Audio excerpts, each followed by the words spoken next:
उड़ीसा से आया है। किसके पास? चाचा के पास चूड़ी बनवाने के लिए। इसने दो जोड़ी कड़े की बनवाई है। किस किस की नहीं बनवाई बेटा? भाभी की नहीं। और भाभी की नहीं बनवाई है।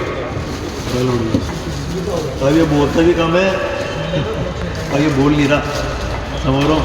इसने दो जोड़ी बनवाई है, अपनी भाभी की नहीं है। अच्छा। ये उड़ीसा से आया सिर्फ चाचा के पास। चाचा कौन कौन सा डिज़ाइन है?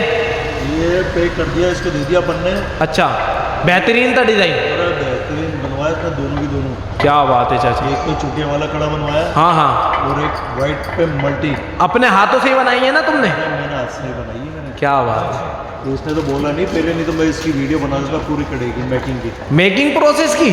मगर इसने बोला नहीं इस वक्त। अच्छा, अब ये बोल रहा है तो अभी 1 मिनट की वीडियो इसकी बन रही है। क्या बात है। चलो भाई मुस्कुरा दो, बढ़िया हुआ ना काम। चाचा लाइक कर दो ऐसे करके। हाँ